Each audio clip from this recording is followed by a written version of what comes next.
الحق مر ولو كان ضرا، حق بہت سے لوگوں کو کڑوا لگتا ہے اگرچہ وہ موتی ہو۔ قال اللہ تعالی فی شان حبیبہ ان اللہ وملائکتہ یصلون علی النبی یا ایھا الذین آمنوا صلوا علیہ وسلموا تسلیما اللہم صل علی سیدنا وشفیعنا وحبیبنا ومولانا محمد معدن الجود والکرم وعلی آلہ وبارک وسلم صلاۃ و سلاما علیک یا رسول اللہ صلی اللہ تعالی علیہ وسلم۔ لا الہ الا اللہ محمد الرسول اللہ صلی اللہ تعالی علیہ وسلم۔ الحمدللہ الحمدللہ رب العالمین،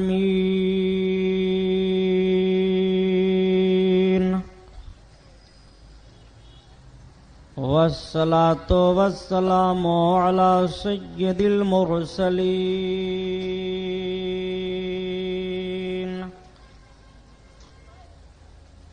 وعلى آلہ الطاہرین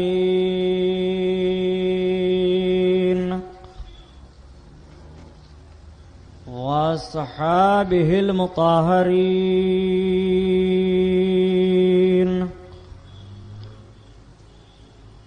وابنہ الغوث العظم الجیلانی محی الدین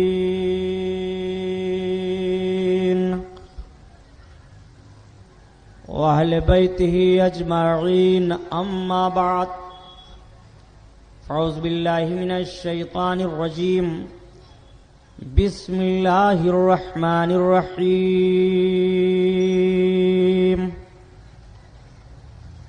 قال اللہ تعالی فی القرآن العظیم والفرقان الحمید،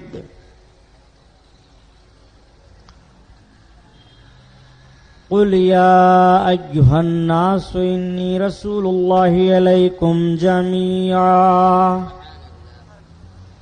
صدق اللہ البصیر القدیر وصدق رسولہ البشیر النذیر، والحمد للہ رب العالمین۔